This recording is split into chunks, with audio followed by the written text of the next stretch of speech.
नमस्कार बच्चों, आज हम क्लास 10th एसएसटी सामाजिक विज्ञान की वर्कशीट नंबर 84 यानी कार्यपत्रक संख्या 84 को डिस्कस करने वाले हैं। आज की इस वर्कशीट में हमारा चैप्टर रहेगा ज्योग्राफी भूगोल का 6th चैप्टर विनिर्माण उद्योग। विनिर्माण शब्द दो शब्दों से मिलकर बना, वी जमा निर्माण। वी का अर्थ होता है दोबारा और निर्माण का अर्थ होता है बनाना, यानी वो सभी प्रक्रिया इसमें शामिल होती है जिसमें किसी कच्चे माल से माल तैयार किया जाता है। जैसे कपास से कपड़ा बनाना, तो यहाँ पे कपास से कपड़ा बना, तो ये क्या विनिर्माण की प्रक्रिया है। ऐसे ही गन्ने से चीनी बनाना, ये भी विनिर्माण है।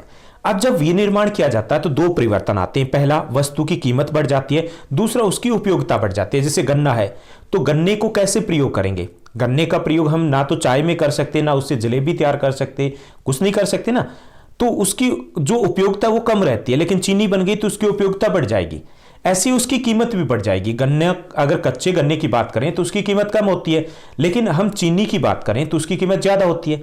सेम जो कपास है और जो कपड़ा है उनके साथ भी ऐसा ही होता है। ओके, और वह स्थान जहां पर ये सारी प्रक्रिया होती है उसे बोलते हैं विनिर्माण उद्योग, मैन्युफैक्चरिंग इंडस्ट्री इंग्लिश में कहा जाता है। आज हम इसी चैप्टर से रिलेटेड कुछ और क्वेश्चन है वो डिस्कस करने वाले हैं। तो चलिए शुरुआत करते हैं आज की इस वर्कशीट की।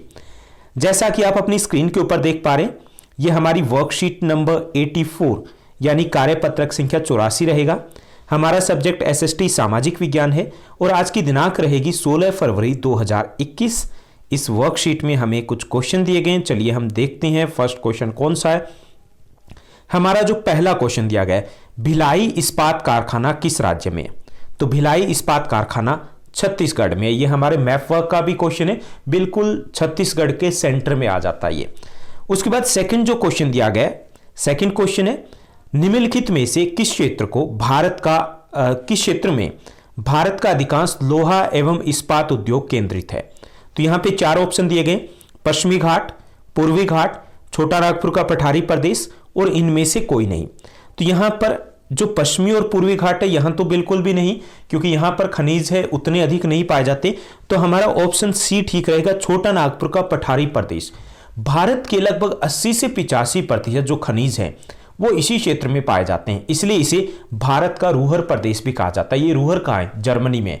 तो जर्मनी में जैसे रूहर खनिजों में धनी है, वैसे ही भारत का छोटा नागपुर का पठार भी खनिजों में धनी है, क्योंकि यहाँ पे लोहा इस्पात और कोयला दोनों ही महत्वपूर्ण कच्चा माल होते हैं लोहा इस्पात उद्योग के लिए। तो लोहा और कोयला दोनों पाए जाते हैं, इसलिए अधिकांश जो हमारे लोहा इस्पात उद्योग है वो यहीं पर केंद्रित है। उसके बाद हमारा तीसरा क्वेश्चन दिया गया, जो थर्ड क्वेश्चन दिया गया, थर्ड क्वेश्चन है रिक्त स्थान की पूर्ति कीजिए। तो यहां पे वाक्य दिया गया हमें, भारत में रिक्त स्थान इलेक्ट्रॉनिक राजधानी के रूप में उभरा है, तो है बंगलुरु, जिसको हम बंगलुरु के नाम से जानते हैं। अभी पहले इसका नाम बेंगलोर था। ओके, उसके बाद चौथा प्रश्न दिया गया, सही अथवा गलत बताइए। भारत में सबसे पहले सफल सूती वस्त्र उद्योग की स्थापना 1854 में मुंबई में हुई थी। पहली जो सफल सूती वस्त्र उद्योग की मिल थी वो 1854 में मुंबई में लगी थी। तो इन्होंने बिल्कुल सही लिखा हुआ है, तो ये हमारा आंसर रहेगा सही। पांचवा जो क्वेश्चन दिया गया, फिफ्थ हमारा क्वेश्चन दिया गया, रेखांकित शब्दों को सही करके वाक्य को पुनः लिखिए। तो यहां पे वाक्य दिया गया, पटसन का सबसे बड़ा उत्पादक देश संयुक्त राज्य अमेरिका है।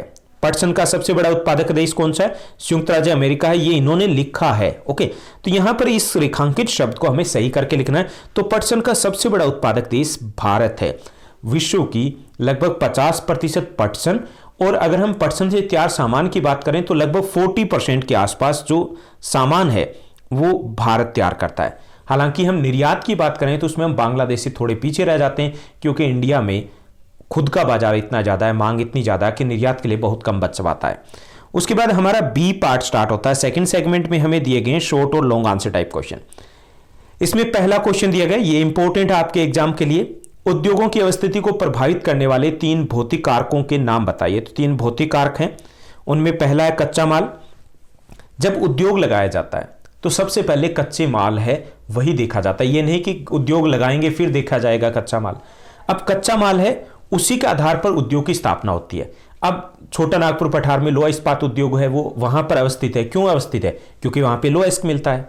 ऐसे ही पटसन उद्योग है, ज्यादातर वो हुगली नदी के आसपास है, कोलकाता के आसपास है। क्यों है? क्योंकि वहां पे कच्चा माल मिलता है। सूती वस्त्र उद्योग है, वो मुंबई के आसपास क्यों है? क्योंकि वहां पे सूती वस्त्र का उत्पादन होता है।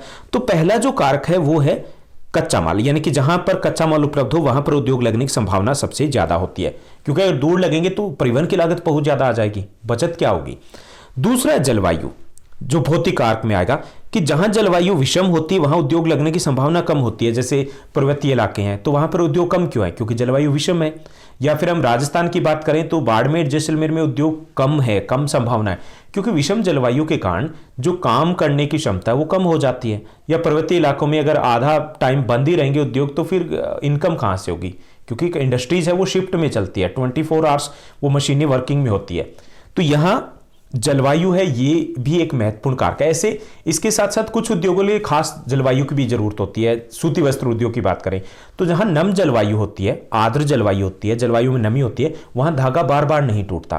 तो ये जलवायु भी कुछ उद्योगों की अवस्थिति को प्रभावित करते हैं। तीसरा जो महत्वपूर्ण कारक है जो उद्योगों की अवस्थिति को प्रभावित करने वाला है भौतिक कारकों में, वो है जल। जल उद्योगों की अवस्थिति को प्रभावित करता है। चाहे कोई भी उद्योग हो उसको जल की आवश्यकता होगी, वर्कर्स के लिए नहीं बल्कि जो प्रोसेस है उसके लिए भी आवश्यकता होगी। और कुछ उद्योग में बहुत ज्यादा पानी की आवश्यकता होती है, जैसे लोहा इस्पात उद्योग, सूती वस्त्र उद्योग, चमड़ा उद्योग, ये उद्योग या पटसन उद्योग, ये उद्योग तो नदी के किनारे के बिना लग ही नहीं सकते कहीं पर। तो ये 3 कारक है जो उद्योगों की अवस्थिति को प्रभावित करते हैं भौतिक कारकों में। अब हम लॉन्ग आंसर टाइप या लॉन्ग एंड शॉर्ट में सेकंड क्वेश्चन देखते हैं। उद्योगों की अवस्थिति को प्रभावित करने वाले 3 मानवीय कारक बताने, तो वो कौन से थे? भौतिक कारक थे। अब हमें डिस्कस करने मानवीय कारक। तो यहां पे पहला जो कारक है वो श्रम। श्रम मतलब जो लेबर चाहिए होती है, काम करने वाले मजदूर चाहिए होते हैं। तो यहां पे विशेषकर भारी उद्योगों में सस्ते श्रम की अधिक संख्या में आवश्यकता होती है, यानी श्रम भी हो, सस्ता भी हो। जितने सस्ते श्रम होंगे उतना ही अधिक मुनाफा होगा, लाभ होगा। अब स्किल्ड भी हो सकता है, अनस्किल्ड भी हो सकता है, यानी कि कुशल हो सकता है, वो तो इंडस्ट्री पे डिपेंड करेगा, लेकिन श्रम चाहिए। अब जहां श्रम उपलब्ध होगा वहीं पे उद्योग ज्यादा लगेगा ना। और सस्ता कहां होगा? जहां भीड़ अधिक होगी, जनसंख्या अधिक होगी। इसलिए जो बड़े उद्योग है वो घनी जनसंख्या वाले प्रदेशों में होते हैं, क्योंकि एक तो श्रम है आसानी से मिलता है बल्कि सस्ता भी मिल जाता है। ओके, दूसरा जो मानवीय कारक है वो प्रभावित करता है उद्योगों की अवस्थिति को, वो है परिवहन के साधन। कच्चे माल को कारखाने तक पहुंचाने के लिए, तैयार माल को बाजार तक पहुंचाने के लिए परिवहन के साधनों की आवश्यकता होती है। और भारी उद्योगों के लिए सस्ते परिवहन के साधनों की आवश्यकता होती है ताकि लागत कम आ सके। इसलिए आप देखोगे अगर दिल्ली से हम हावड़ा जाएं, कोलकाता जाएं, हर एक रेलवे स्टेशन पर एक शुगर मिल मिलेगी, चीनी की मिल मिलेगी, क्योंकि रेलवे है वो सस्ता परिवहन का साधन है। ऐसे जो निर्यात के लिए उद्योग स्थापित किए जाते हैं वो बंदरगाहों के आसपास होते हैं। तो ये परिवहन सुविधा वो भी उद्योगों की अवस्थिति को प्रभावित करने वाला एक महत्वपूर्ण कारक होता है। तीसरा जो कारक है वो बाजार। अब उत्पादन किस लिए किया जाता है? बाजार के लिए। बाजार में बेचना है, मुनाफा कमाना है, लाभ कमाना है। तो बाजार जितना नजदीक होगा परिवहन की लागत उतनी कम होगी, जितनी कम परिवहन की लागत होगी उतना ही अधिक लाभ होगा। तो ये 3 कारक है, मानवीय कारक है, जो उद्योगों की अवस्थिति को प्रभावित करते हैं। उसके बाद तीसरा जो हमारा क्वेश्चन दिया गया कि भारत में अधिकांश जूट मिलें, यहां पे टाइपिंग एरर है, तो यहां पे जूट मिलें हैं वो पश्चिम बंगाल में क्यों स्थित है? जूट मिलें मतलब पटसन की मिलें पश्चिम बंगाल में क्यों है ये हमें बताना है। तो यहां पर ये टाइपिंग एरर क्यों है? क्योंकि वॉइस टाइपिंग करता है और वॉइस टाइपिंग करते हुए ये कई बार कुछ और समझ लेता है जब आसपास शोर आ रहा हो या फिर सिग्नल वीक हो। ओके, तो यहां पर अधिकांश जो जूट मिले हैं वो कहां स्थित है? वो स्थित है पश्चिम बंगाल के आसपास। तो ये एक इंपॉर्टेंट 5 मार्क्स का क्वेश्चन बनता है। 3 क्वेश्चन है इस टाइप के। अधिकांश लोहा इस्पात उद्योग छोटा नागपुर पठार में क्यों है? अधिकांश सूती वस्त्र मिले हैं वो मुंबई के आसपास क्यों है? अधिकांश जूट मिले हैं वो कोलकाता के आसपास या हुगली के आसपास क्यों है? तो इनमें से एक क्वेश्चन है जो आपके एग्जाम में रहता ही है और पॉसिबिलिटीज है इस बार भी रहने वाला है। तो यहाँ पे पश्चिम बंगाल है वो जूट का, पटसन का सबसे बड़ा उत्पादक राज्य है। ओके, इसलिए वहां पर कच्चे माल की सुविधा उपलब्ध है। दूसरा, हुगली नदी से इन उद्योगों को जल की भी सुविधा उपलब्ध है, यानी जल की सुविधा इसलिए भी वहां पर क्योंकि पटसन उद्योग में जल की बहुत अधिक आवश्यकता होती है। तो हुगली नदी के किनारे ही ये लगे हुए, एक बेल्ट में लगे हुए। ओके, तीसरा, यहां पर सड़क और रेल परिवहन का जाल बिछा हुआ है जिसके कारण परिवहन की सुविधा भी उपलब्ध है। चौथा, कोलकाता समीप होने के कारण बाजार की सुविधा भी उपलब्ध है, यानी बाजार चाहिए वो भी उपलब्ध है। पांचवा, घनी जनसंख्या वाला इलाका है तो यहाँ पे सस्ता श्रम भी उपलब्ध है। छठा, कोलकाता बंदरगाह से आयात निर्यात की सुविधा है, मशीनों को आयात करना है या फिर जो तैयार माल है उसको निर्यात करना है। तो सारी सुविधाएं यहां पर उपलब्ध है जिसके कारण अधिकांश जो जूट की मिलें हैं वो यहां पर ही लगी हुई है। बड़ा कारण कौन सा है? सबसे बड़ा कारण यहां पर कच्चा माल है। उसके बाद नेक्स्ट जो क्वेश्चन हम देखेंगे, नेक्स्ट हमारा क्वेश्चन है 4th इस वर्कशीट का लास्ट क्वेश्चन। विनिर्माण उद्योग को भारत के आर्थिक विकास की रीढ़ की हड्डी कहा जाता है। रीढ़ की हड्डी क्यों कहा जाता है, यह हमें बताना है। तो विनिर्माण उद्योग कृषि के विकास में सहायक है। कृषि का विकास, कृषि में जो मॉडर्नाइजेशन हुआ, किसके कारण हुआ? मशीनों के कारण हुआ। किसके कारण हुआ? जो पेस्टिसाइड यूज की गई, किसके कारण हुआ? जो HYV सीड्स यूज किए गए, कहां से आए? विनिर्माण उद्योग से आए ना। दूसरा, विनिर्माण उद्योग है वो रोजगार प्रदान कर कृषि पर निर्भरता कम करते हैं।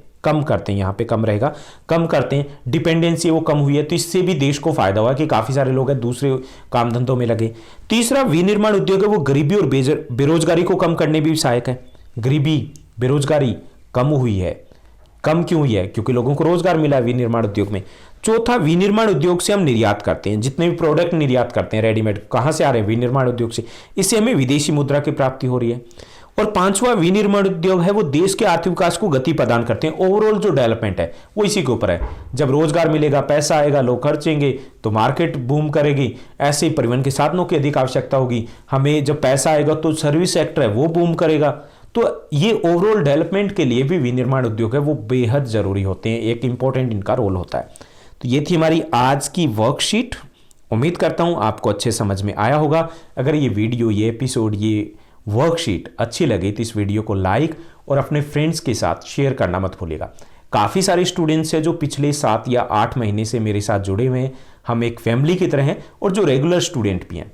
तो जो रेगुलर स्टूडेंट हैं, हालांकि कमेंट कभी करते हैं कभी नहीं करते, लेकिन एक बार इस वीक में ज़रूर कमेंट कीजिएगा ताकि मुझे आइडिया लगे कि आप कहाँ से हो और कौन से स्कूल से हो। तो कमेंट करके अपनी अटेंडेंस ज़रूर लगवाइएगा। Thank you, bye bye, have a nice day.